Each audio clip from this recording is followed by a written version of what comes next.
అందరికీ నమస్కారం. ఇక్కడికి విచ్చేసిన మీడియా వారికి, ఇక్కడికి విచ్చేసిన ప్రేక్షాభిమానులకి, పర్టికులర్గా అక్కినేని అభిమానులకి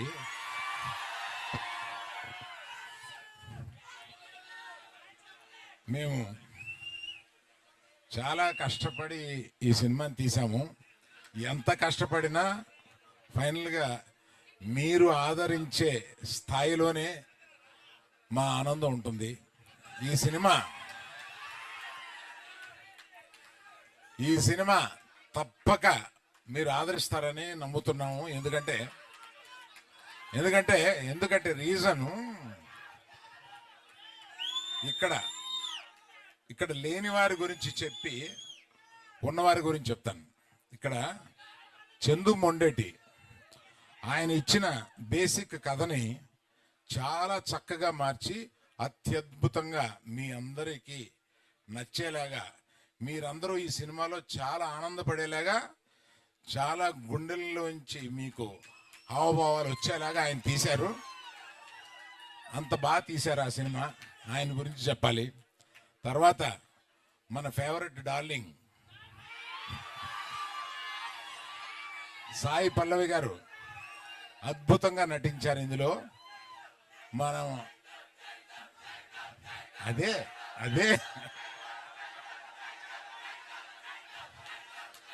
సరే, మరి ఆయన గురించి చెప్పాలంటే మీరు ఆగాలి కదా. ఆయన ఏ సినిమాలోనూ ఇంతవరకు నటించని స్థాయిలో నటించారు.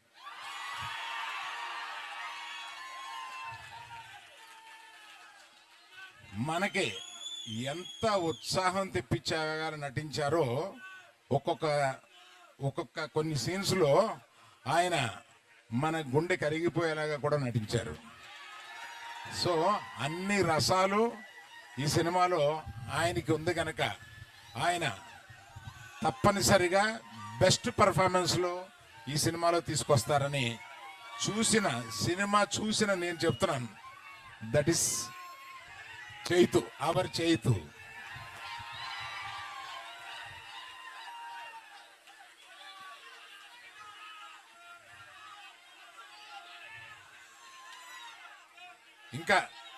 ఇంకా చాలా చాలా మాట్లాడాలని ఉంది, కానీ మాకు మర్చిపోయాను. ఆమె యాక్చువల్గా మాతో పాటు బయలుదేరి రావాల్సిన ఆమె కళ్ళు తిరిగి డాక్టర్ దగ్గర చూపించుకుంటే నువ్వు ప్రయాణం చేయడం కరెక్ట్ కాదమ్మా అని అన్నందువల్ల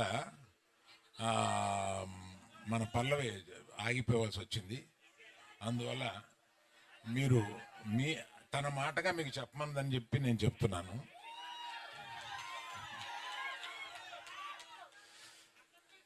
అందరిది చెప్పిన ఈ సినిమాకి ఇంత ఉత్సాహం రావడానికి కారణం మ్యూజిక్. దేవిశ్రీ ప్రసాద్ ఈ సినిమాలో మ్యూజిక్ని చించి చాటేశాడు. అసలు రీ రికార్డింగ్ స్కోర్ కానీ ఇది కానీ మ్యూజిక్స్ కానీ ఒక్కో పాట వస్తుంటే అన్ని పాటలు హిట్ చేశాడు. So I thank Devi Prasad for bringing so much of energy into the film.